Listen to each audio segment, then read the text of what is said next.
December 17, 1944. 0530 hours. Hunsveld, Belgium. The darkness before dawn was absolute. A frozen Belgian countryside lay buried under a crust of snow and silence, broken only by the metallic groaning of German armored vehicles trying and failing to move forward. The most powerful armored spearhead the German military had assembled in years sat completely still. Not from enemy fire. Not from battle damage. Not from a superior American counterattack. The column was dead for the most humiliating reason imaginable. It had run out of fuel. Inside the lead Tiger tank, SS Colonel Joachim Paper slammed his fist against the turret hatch with a force that sent a hollow metallic ring echoing through the pre-dawn darkness. His driver called up from the compartment below, voice pulled tight with barely controlled panic. The fuel gauge read empty. The reserve tank was also dry. Paper climbed down from his command tank, his boots crunching hard against the frozen Belgian soil, his breath rising in pale clouds in the bitter cold. Around him, the great steel parade of German ambitions sat perfectly motionless, a frozen procession of tigers and panthers and half-tracks that had promised to change the course of the war, now as useless as iron sculptures. 67 tanks. 149 half-tracks. Nearly 5,000 of Germany's most elite Waffen-SS soldiers. All of them paralyzed. All of them waiting. And ahead of them, just visible through the swirling morning mist, was the abandoned American position at Hunsfeld. What Paper found there that morning would shatter something inside him that no battle, no wound, no military defeat ever could. It would not break his body. It would break his understanding of the war he was fighting. And in doing so, it would reveal a truth that German high command had refused to accept, a truth written not in blood or propaganda, but in numbers so stark and so overwhelming that not even the most devoted believer in German military superiority could ignore them. But to understand why Hunsfeld mattered so profoundly, we need to go back, before the offensive, before the frozen roads and the empty fuel gauges, to the impossible arithmetic that made everything that followed inevitable. Operation Watch on the Rhine. That was the official name. History would remember it as the Battle of the Bulge. It was Adolf Hitler's last great gamble, his final attempt to tear open the Western Front, drive a wedge between the Allied armies, capture the vital port of Antwerp, and force the Americans and British to negotiate a separate peace. On paper, the plan was breathtaking in its ambition. In reality, it was built on a foundation of delusion. The offensive would require fuel. Enormous quantities of fuel. Major Friedrich Simmann of the Wehrmacht's Logistics Command had done the mathematics with cold precision. To reach Antwerp, the German armored spearheads would need 4.5 million gallons of gasoline. Hitler, in a moment of characteristic overconfidence, allocated 5 million gallons. But transportation failures, Allied bombing of supply lines, and the catastrophic state of German logistics meant that only half of that allocation ever actually reached the front. 2.5 million gallons to drive to Antwerp. 2.5 million gallons to change the course of the war. The German High Command knew this was not enough. They knew it going in. And they built their solution into the plan itself. The offensive would succeed, they reasoned, because German forces would capture American fuel along the way. They would take American gasoline from American supply depots, pour it into German tanks, and drive those tanks all the way to the coast. They called this a bold operational strategy. It was, in truth, a confession of desperation. Paper understood this better than most. At 29 years old, he was one of the youngest regimental commanders in the entire Waffen-SS, holder of the Knight's Cross with oak leaves and swords, a veteran of the savage fighting on the Eastern Front, where he had learned that in modern mechanized warfare, fuel was not merely important. Fuel was everything. More valuable than ammunition. More decisive than courage. Without it, a tank was simply an expensive steel coffin. On December 14, 1944, 2 days before the offensive was set to begin, Paper attended the final briefing at Tondorf. General Sepp Dietrich, commanding the 6th SS Panzer Army, was brutally direct. "You will have enough fuel to reach the Meuse River," Dietrich told him, "if you capture American supplies along the way." That single sentence contained within it the entire fatal logic of the German position. The plan to capture fuel was not a contingency. It was the plan. It was the only plan. Paper's fuel allocation for Kampfgruppe Paper, the entire strike force that bore his name, was 31,000 gallons. The distance to the Meuse River was 65 miles. The fuel would last 50 miles. The mathematics of failure were not hidden in the plan. They were built directly into it, visible to anyone willing to look. Before Paper even moved his first tank, before the guns of the great artillery barrage opened the offensive on the morning of December 16, the numbers had already decided the outcome. December 16, 1944. 0530 hours. The barrage that opened Operation Watch on the Rhine was among the most intense artillery bombardments the Western Front had witnessed.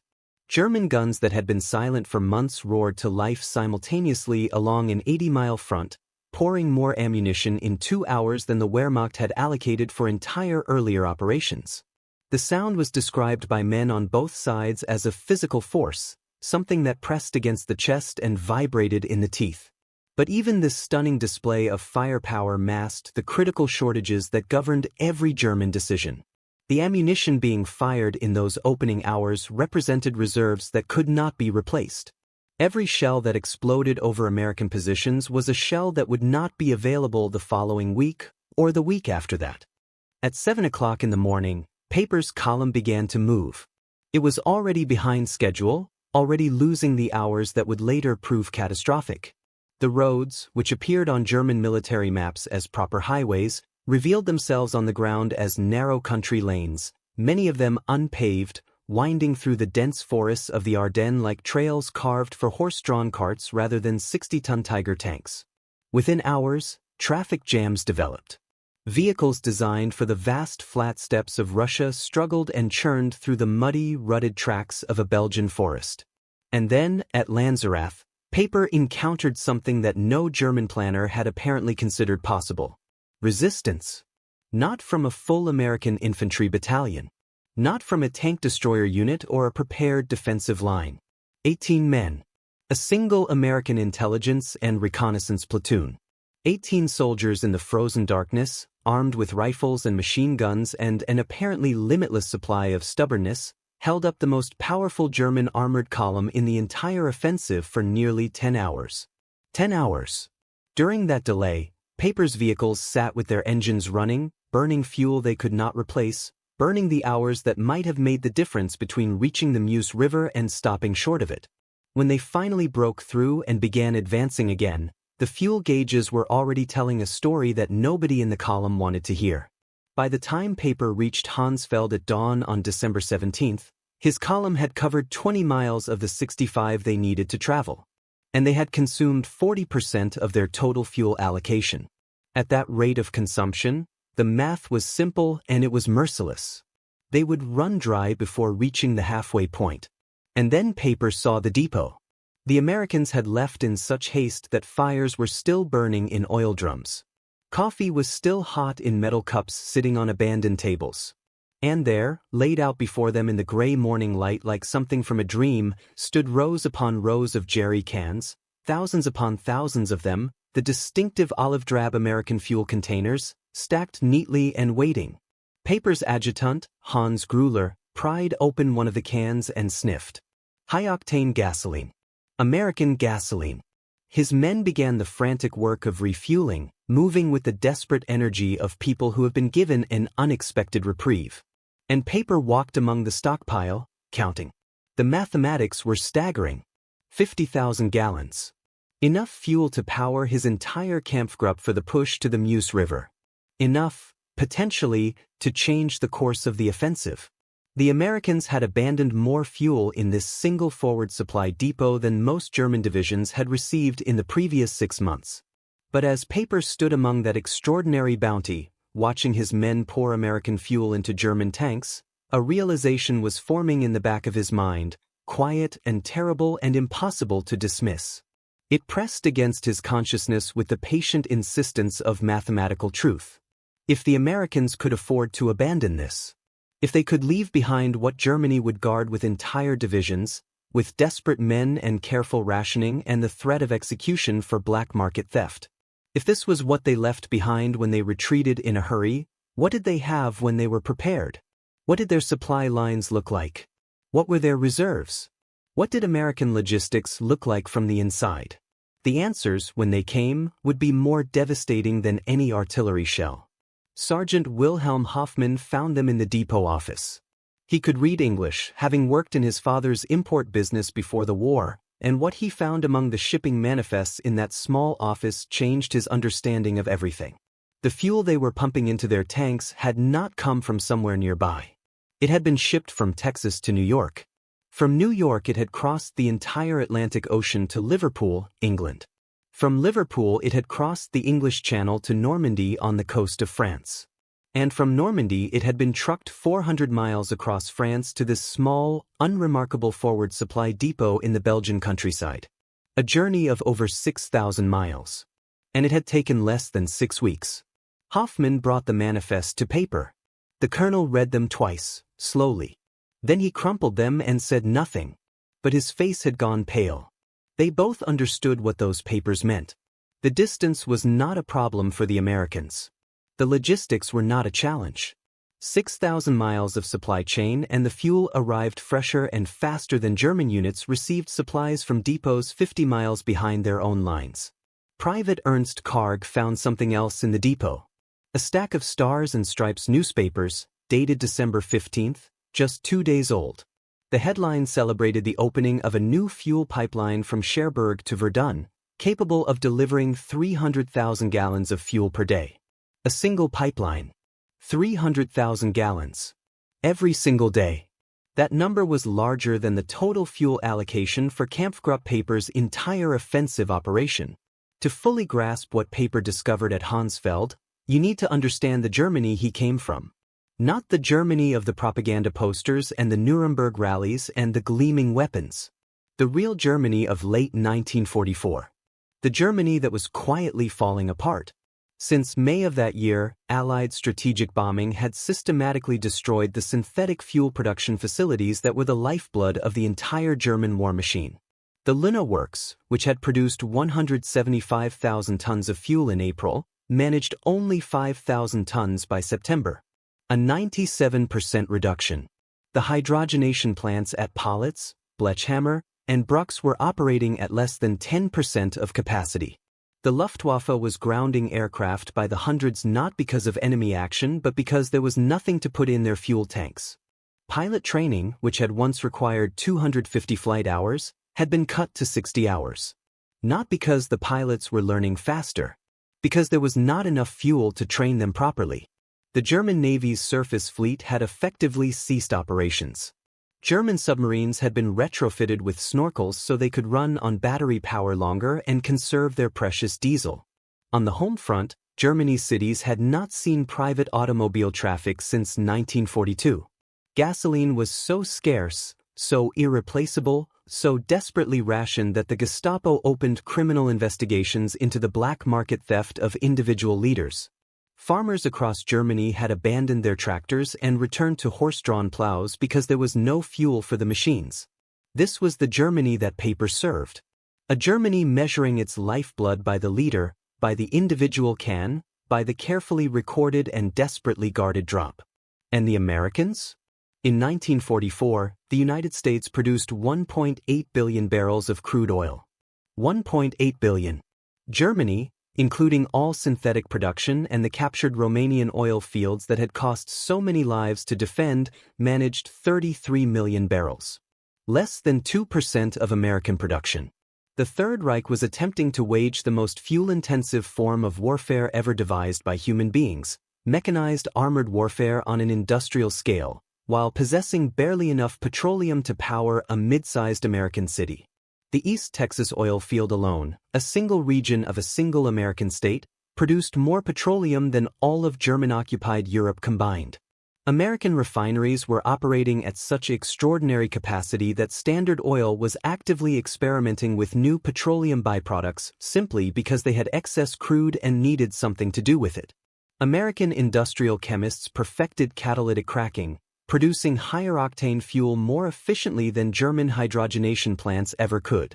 American aviation fuel ran at 100 octane. German synthetic fuel, when it was available at all, typically ran at 87. American aircraft didn't just have more fuel. They had better fuel that made their engines more powerful. The Americans had also perfected fuel additives that German engineers could not replicate. Tetraethyl lead, ethylene dibromide, detergents that kept engines clean and running smoothly. The technical gap in fuel quality compounded every other advantage. When German vehicles captured American gasoline, as they did at Hansfeld, the irony was almost cruel. The fuel was too good. American high-octane aviation gasoline, mixed with motor fuel, ran at 80 octane or higher, and German vehicle engines, especially the temperamental Maybach engines in the Tiger tanks, had been designed for 74 octane fuel. Several German vehicles experienced engine problems because the captured American gasoline was of higher quality than their engines were designed to handle. The supply system behind that fuel was equally beyond German comprehension. Operation Pluto, pipeline under the ocean, had laid pipes beneath the English Channel, pumping 1 million gallons of fuel daily from Britain to the continent. A network of additional pipelines extended inland from there. The Cherbourg-Paris line delivered 800,000 gallons daily. The Seine line moved 650,000 gallons. The new Cherbourg-Verdun pipeline celebrated in those Stars and Stripes newspapers that Carg found in the depot added another 300,000 gallons per day. By December 1944, Allied forces in northwestern Europe were consuming 7.5 million gallons of fuel every single day and receiving 8.2 million gallons. They were building reserves during offensive operations. While fighting a war, they were accumulating surplus.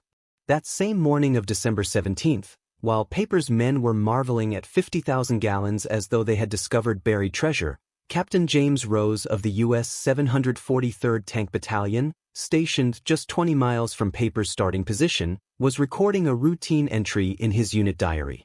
Received fuel resupply, 8,000 gallons. Third delivery this week. Storage tanks already at capacity. Third delivery this week. Storage tanks at capacity. They had so much fuel they had run out of places to put it.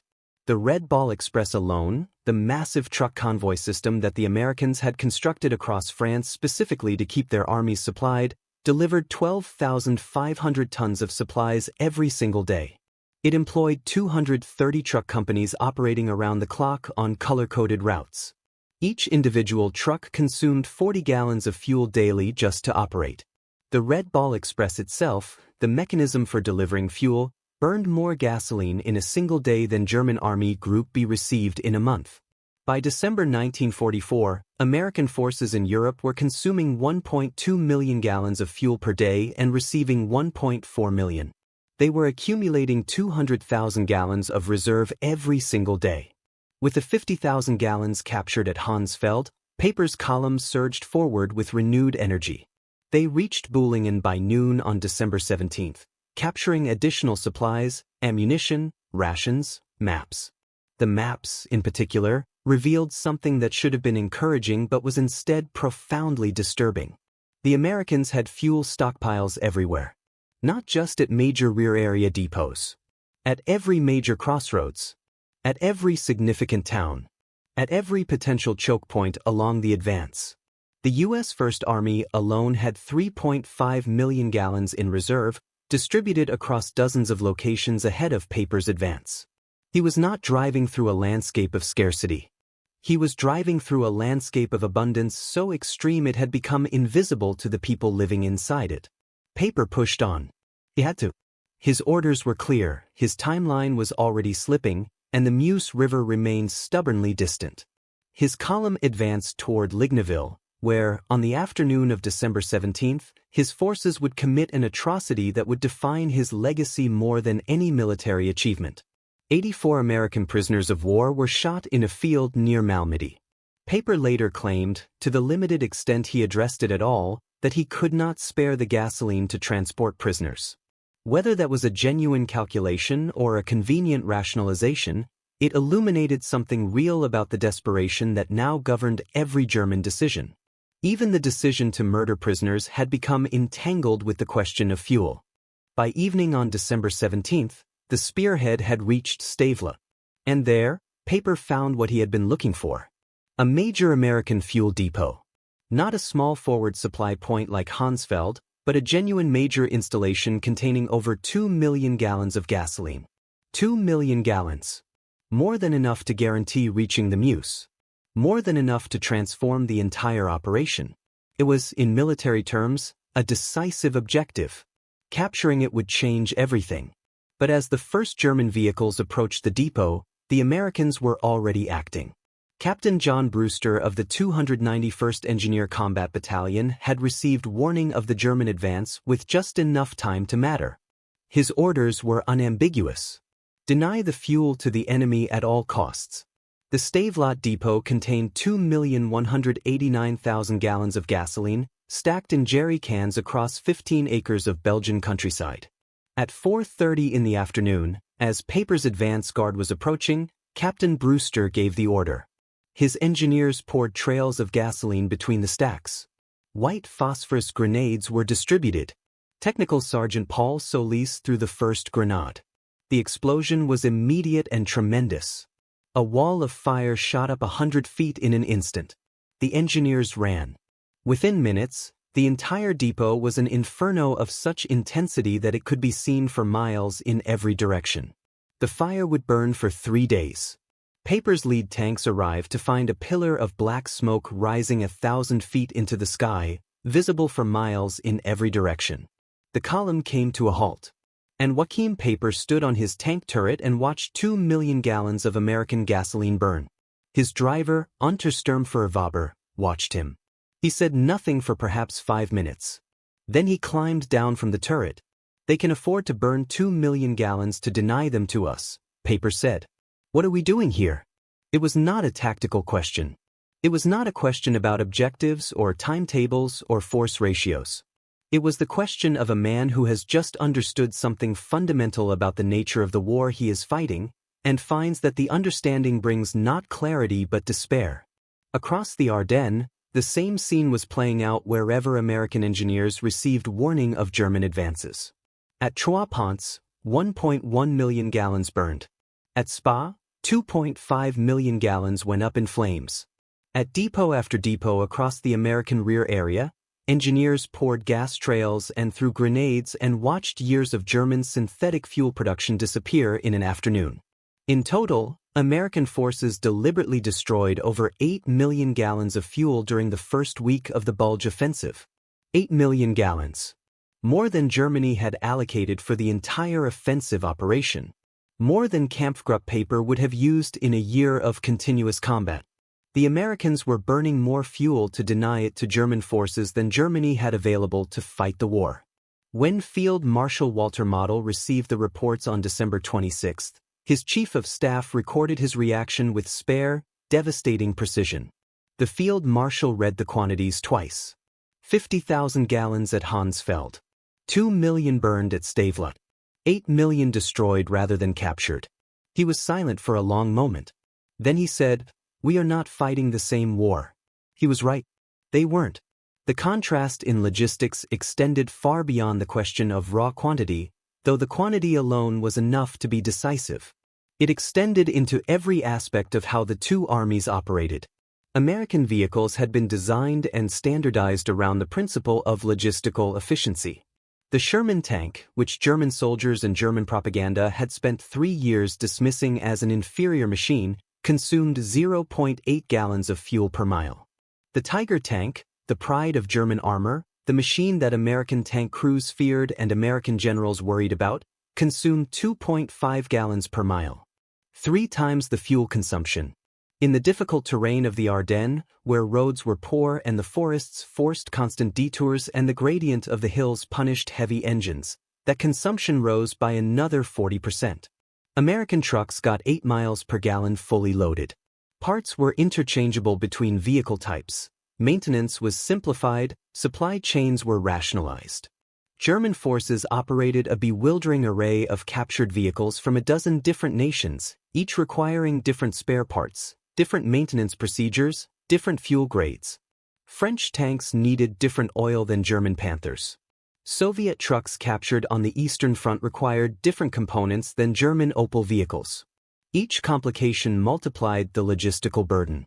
Each multiplication brought the system closer to collapse. By December 18th, as paper pushed deeper into Belgium and the mathematical reality of his situation became inescapable, the impossibility of the German position was clear to anyone willing to calculate it honestly. At the shore depot, they captured another 5,000 gallons, consumed in 3 hours of combat operations. Hauptsturmführer Otto Dingler, maintenance officer for the 1st SS Panzer Regiment, recorded the accounting with grim precision. By noon on December 18th, they had consumed 67,000 gallons since the offensive began. They had captured perhaps 55,000 gallons. They were operating at a deficit, and the Meuse River was still more than 20 miles away. The Americans, meanwhile, were not merely maintaining their supply. They were using the intelligence they had gathered from intercepted German radio communications to actively anticipate the problem. General Courtney Hodges, commanding the U.S. First Army, issued orders to all units in the threatened area.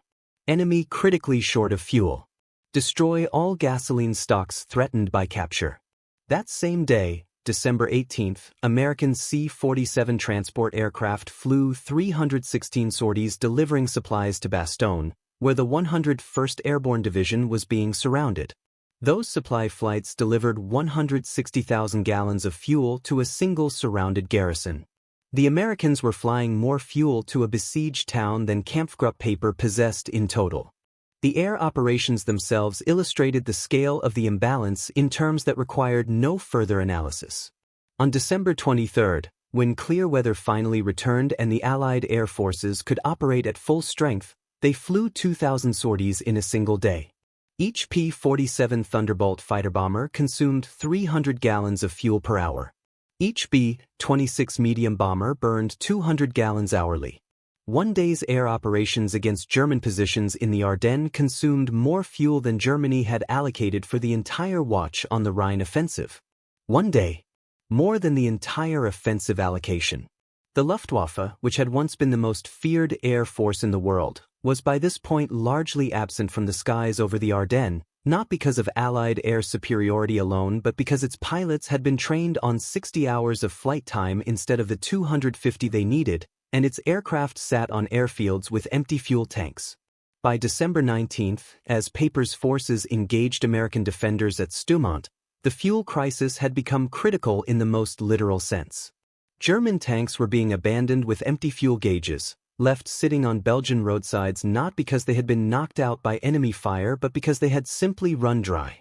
Paper consolidated his remaining fuel. He had perhaps 8,000 gallons. Enough for one serious engagement or a retreat. Not enough for both. And at Allied headquarters, Brigadier General Maurice Gilland was requesting 245 million gallons of fuel for the coming month's operations. The request was approved without discussion. On December 20th, the radio message arrived that ended whatever hope remained. Fuel convoy destroyed by Allied aircraft. No resupply possible. Continue with available resources. Paper called his commanders together. The senior officers gathered around him in the cold, their faces tight. Sturmbannführer Werner Pochk was direct. They had fuel for perhaps 20 kilometers. The Meuse was 30 kilometers away. What Paper said to his assembled commanders was recorded in Hans Grüller's post-war testimony, and it is worth preserving exactly as it was reported. Gentlemen, we have discovered that we are fighting an enemy who burns more fuel to deny it to us than we received for this entire operation. What we captured at Hansfeld, which seemed miraculous to us, was nothing to them. We cannot win. This was not a moment of tactical reassessment. This was not a commander recalculating the probabilities of a military operation. This was a man who had understood, finally and completely and with no possibility of retreat from the understanding, that the war was already over. That it had been over before it started. That every calculation on which the offensive had been premised was wrong, not slightly wrong, not wrong in ways that might have been corrected by better planning or better execution, but wrong at the fundamental level of reality. General Usso von Manschufel, commanding the 5th Panzer Army, had reached the same conclusion. When I learned that Americans had destroyed 8 million gallons rather than risk our capturing it, he would later write, I knew the offensive had failed before it began. Colonel Friedrich von der Heydt, captured on December 23 and brought to American interrogators, was more personal in his assessment. Your soldiers throw away chocolate. My men haven't seen chocolate in 2 years. You burn millions of gallons of fuel. We measure by the liter. How can we fight such abundance? That question, how can we fight such abundance, was the question that echoed through every level of the German military in those days and weeks. It was the question that had no answer, because the abundance itself was the answer. It was the answer to every tactical question, every operational question, every strategic question that Germany could pose.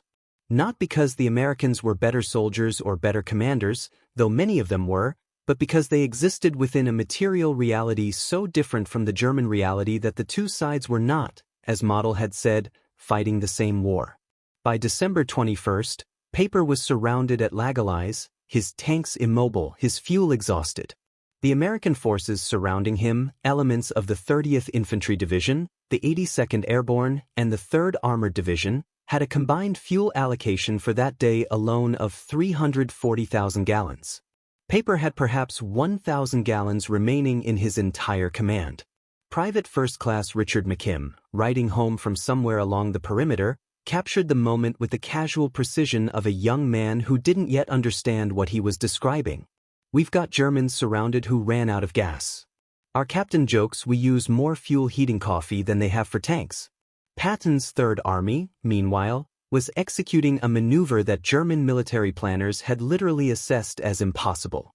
3 full armored divisions were pivoting 90 degrees north, redeploying hundreds of miles in winter conditions to relieve the surrounded garrison at Bastogne. The operation required 350,000 gallons of fuel just for the redeployment itself. 350,000 gallons. It was accomplished in 3 days. The night of December 23 to December 24, 1944. Joachim Paper abandoned his vehicles and led his surviving men out on foot through the frozen forests, slipping through gaps in the American encirclement in the darkness. Of the 119 tanks and assault guns that had begun the offensive with Kampfgruppe Paper, 39 remained operational but immobilized. They were destroyed with the remaining ammunition. Oberrichter Heinz Goals described the scene. They drained the last fuel from all vehicles, perhaps 200 gallons total, gathered from the dregs of tanks and half-tracks. Paper personally destroyed his command tank. Millions of Reichsmarks of irreplaceable equipment, destroyed not by enemy action but by empty fuel tanks. Of the nearly 5,000 men who had begun the offensive with Kampfgruppe Paper, approximately 770 returned to German lines. They had advanced 60 miles. They had captured several fuel depots. And they had discovered a truth that Germany could not survive. News of what Paper's men had found spread rapidly through the German command structure. The numbers were not propaganda. They were verified by captured documents, by prisoner testimony, by aerial reconnaissance photographs. German intelligence officers tabulated them and passed them up the chain of command, and at each level, the reaction was the same. Silence. Recalculation. The quiet, devastating revision of every assumption on which Germany's continued resistance depended. Hitler, informed on December 28, refused to accept reality. Albert Speer recorded that Hitler insisted the numbers were American propaganda. When shown photographs of the burning Stavelot depot with its column of black smoke rising 1,000 feet, he claimed it was a Hollywood special effect. He could not, or would not, absorb what the numbers meant. But lower ranks understood with absolute clarity. Unteroffizier Wilhelm Hoffmann, writing to his wife from a field hospital, was concise. Americans destroy more fuel daily than we receive monthly. They drive tanks like we march. This war is lost. The fuel crisis of the Ardennes was not an anomaly. It was not a problem that had emerged from the specific circumstances of one offensive. It was the culmination of a pattern that had governed every major German operation since at least 1942, when Rommel's Afrika Korps had run dry in the Western Desert and the Battle of El Alamein had turned on the question of who had gasoline. Every major German offensive after 1942 had been constrained by fuel. Every American offensive was supported by abundance that German planners could not even imagine. To comprehend why, you need to look at the production statistics. In 1944, the United States produced 50% of the world's total manufacturing output. A new aircraft was completed every 5 minutes. A new ship launched every day. A new tank rolled off the assembly line every 7 minutes. And petroleum, United States, 1.8 billion barrels. Soviet Union, 110 million barrels. Germany, including all synthetic production, 33 million barrels. Japan, 2.6 million barrels. The Axis powers combined produced less than 2% of American petroleum production. They were fighting a modern industrial war without the primary resource that modern industrial war requires. Dr. Richard Overy, the distinguished military historian, calculated that by 1944 the production ratios between the Allies and the Axis exceeded 5-to-1 in most major military categories. In petroleum, the ratio approached 50-to-1. Not 5 times as much, 50 times. These were advantages that could not be overcome by superior training or brilliant tactics or the particular ferocity of troops who believed they were fighting for survival. The mathematics simply did not permit it. Lieutenant Colonel Chester Hansen recorded a revealing conversation on December 27, 1944. A logistics officer reported that bad weather had reduced Allied fuel deliveries to only 500,000 gallons for the day.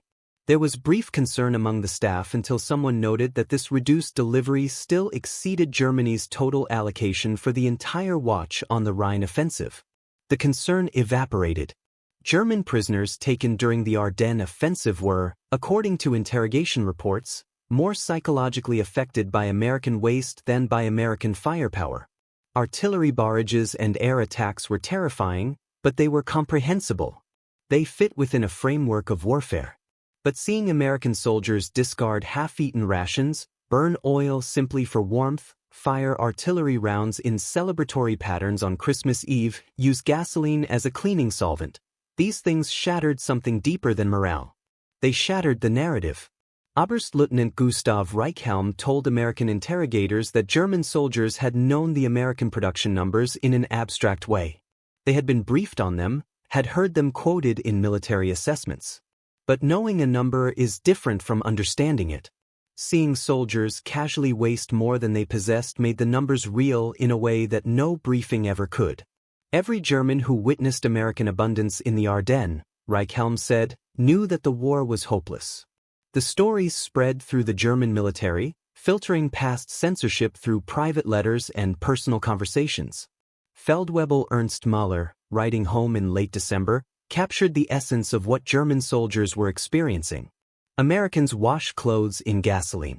They feed chocolate to dogs. They fire artillery at Christmas. We cannot fight infinity. This was the truth that Hansfeld revealed. Not merely that America had more fuel, but that America operated within a material reality so far removed from Germany's reality that the gap could not be bridged by any tactical innovation or operational genius or ideological commitment. When German soldiers tried to explain it to themselves and to the people at home, they kept reaching for the same words. Infinity. Ocean. Abundance without limit. The psychological damage was compounded by the ideological contradiction it created. The Nazi state had spent 12 years building an elaborate mythology of German racial and cultural superiority, contrasting the disciplined, heroic German warrior with the supposedly soft and decadent Americans, the product of a mongrel democracy more interested in comfort than in sacrifice. And now, in the forests of the Ardennes, German soldiers were discovering that those soft, decadent Americans could destroy more fuel in a single afternoon than the master race possessed for an entire offensive. The cognitive dissonance was, for many of them, insurmountable. Goebbels recorded in his diary on December 28, with characteristic understatement, that there were serious morale problems developing from reports of American material superiority. He did not record the obvious implication that no amount of propaganda could make the empty fuel gauges read full. The broader military consequences of the Battle of the Bulge extended far beyond the immediate tactical defeat of Kampfgruppe paper. The offensive had consumed Germany's last strategic reserves. The 100,000 men lost, the 800 tanks destroyed or abandoned, the 1,000 aircraft shot down or grounded for lack of fuel, these were losses the Wehrmacht could not replace. Every general who studied the outcome understood that Germany now had no options except desperate, static defense, hoping somehow that the political situation might change, that the coalition might fracture, that something unforeseen might alter the mathematics. General Alfred Jodl, testifying at the Nuremberg trials after the war, was direct. After the Ardennes, we knew it was lost. We had played our last card and discovered the enemy held all the aces. And the Allies, recognizing the implications of Germany's fuel desperation, redirected their strategic bombing campaign with renewed intensity toward the remaining synthetic fuel production facilities. By February 1945, German fuel production had effectively ceased. The Luftwaffe was grounded not for lack of aircraft but for lack of aviation gasoline. Tank crews had vehicles and ammunition and trained gunners and nowhere to go. The Wehrmacht was becoming a static army in a war that punished immobility above all things. Spring 1945 brought scenes that would have been incomprehensible 3 years earlier.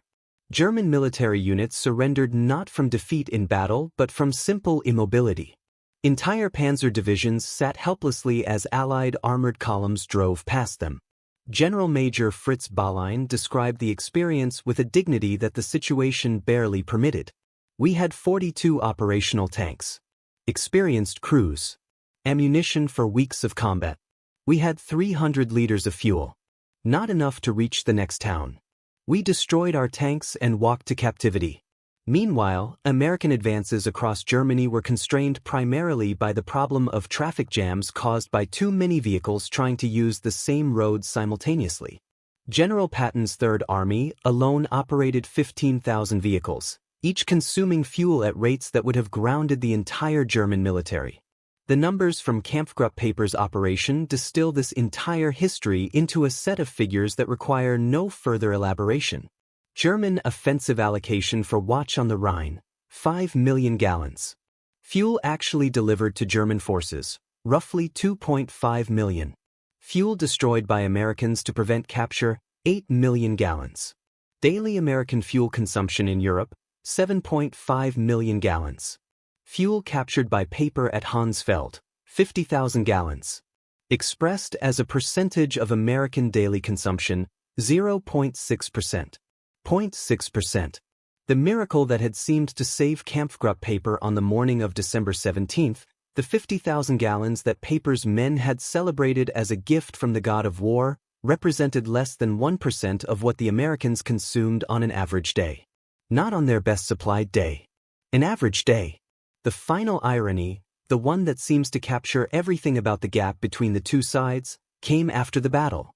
American salvage teams moving through the Ardennes came across 39 Tiger and Panther tanks sitting abandoned near Laguiles, perfectly intact, undamaged by enemy fire, their guns still loaded, their mechanical systems still functional. Major Robert Harrison's salvage report noted the situation with bureaucratic efficiency. Fuel required to recover vehicles, 8,000 gallons. Classification, minimal. Source, local reserve. Time required, approximately 4 hours. 8,000 gallons. A minor logistics request, sourced from local reserves, below the threshold of anything requiring higher approval. 4 hours of effort to recover 39 of Germany's best tanks. For Kampfgruppe Paper, 8,000 gallons had been a figure beyond their capacity to obtain. It was more than their entire remaining fuel supply at the time they were forced to abandon those vehicles. What was beneath American notice, a minor request processed without discussion, had been literally impossible for the Germans. This was Paper's discovery at Hansfeld. Not just that America had more fuel, though that was true beyond any dispute. It was that the American scale of abundance made German scarcity not merely a disadvantage but a category error. They were not playing the same game. They were not competing within the same material reality. Joachim Paper survived the war, imprisoned for his role in the Malmedy massacre until 1956. In 1967, he gave an interview to historian Henry Lehman in which he returned, as he apparently often did, to the morning of December 17, 1944, and what he had found at Hansfeld. Finding that depot, he said, was the worst thing. If we had run out of fuel earlier, we might have retreated with dignity. Instead, we discovered that the Americans had oceans while we had drops. We discovered impossibility. He was murdered at his home in France on July 14, 1976, by unknown assailants who were widely believed to be former French resistance fighters or concentration camp survivors. Whatever one makes of the man, his judgment of Hansfeld was accurate. He had not discovered a miracle. He had discovered a measurement. And the measurement had told him exactly how the war would end. In 1984, 40 years after the battle, veterans from both sides gathered at WWII for a commemoration. The museum at WWII displays Paper's Tiger tank in the position where it was abandoned on December 23, 1944, fuel gauge permanently reading empty. Former members of Kampfgruppe Paper stood beside it alongside veterans of the American units that had stopped them. One exchange, recorded by a journalist, has passed into the historical literature of the battle. Former Staff Sergeant Roy Anderson of the 30th Infantry Division stood beside the tank with former Untersturmführer Karl Wortmann. "We always wondered why you stopped," Anderson said. "We thought it was a tactical decision." Wortmann laughed, but the laugh contained no humor. "We stopped because the tanks were empty. You burned millions of gallons to keep it from us. How do you fight that?" Anderson was quiet for a moment. Then, "We never knew you were that short.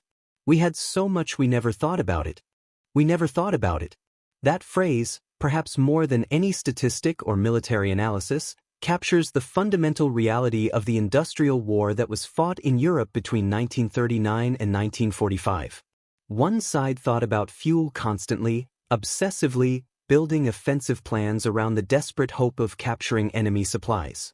The other side had so much it never thought about it at all. The lesson extends beyond the specific history of the Second World War. In industrial warfare at its most intense, logistics supersedes tactics. Production overwhelms courage. Abundance defeats dedication. The German soldier of late 1944 was by most measures better trained and more experienced in sustained combat than his American counterpart. Germany's tank designs were technically superior in certain respects. German artillery coordination was sophisticated. German defensive tactics were highly developed. None of it mattered. The Americans were backed by an industrial machine that could waste more than Germany could produce, and that asymmetry was not a problem that tactical excellence could solve. Colonel Trevor Dupuy, the military historian, calculated that in December 1944 each American soldier was supported by 67 pounds of supplies every day. Each German soldier received 3 pounds. Americans complained about waste. Germans would have considered American waste to be unimaginable abundance. The Tiger tank at WWII is a monument to the moment when tactical excellence met logistical reality and discovered it could not compete. Visitors who come to see it ask the same question, again and again, that Roy Anderson asked in 1984. "Why did you stop? Why didn't you keep going?" The answer is always the same. The fuel gauge reads empty. That is the answer to every question. That is the truth that Hansfeld revealed on the morning of December 17, 1944, to a young SS colonel standing in the pre-dawn darkness among pyramids of olive-drab jerry cans, watching his men pour American gasoline into German tanks, and beginning to understand that the war was already over. Germany hadn't just miscalculated. Germany had fundamentally misunderstood the nature of the enemy it was fighting.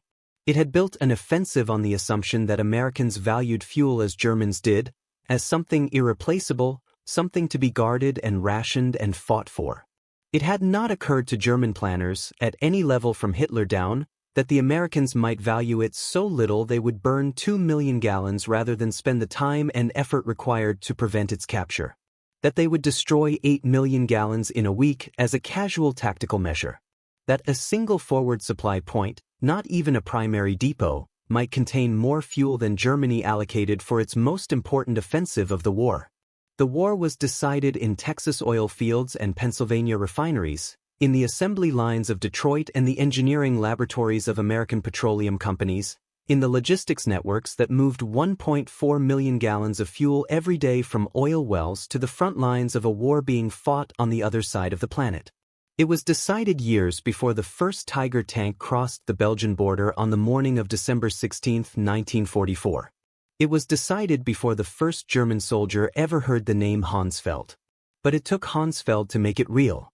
It took standing among those stacked jerry cans, reading those shipping manifests, seeing those newspaper headlines about pipelines delivering 300,000 gallons per day, watching 2 million gallons burn at Stavelot and understanding that the Americans had shrugged and ordered more, to make the mathematics visible in a form that human minds could absorb. December 24, 1944. Joachim Paper walked out of the Ardennes on foot through the frozen darkness, leaving behind 39 tanks, 70 half-tracks, and the wreckage of a plan that could never have succeeded. Behind him, the fuel gauge of his abandoned Tiger tank pointed to empty. Ahead of him, somewhere in the distance, American supply convoys were moving through the night, and somewhere in those convoys, recorded in a logistics officer's daily report as a minor notation, was the notation that fuel reserves had increased again. Another 200,000 gallons accumulated above the previous day's total. They never thought about it. And that, in the end, is what it means to win a war.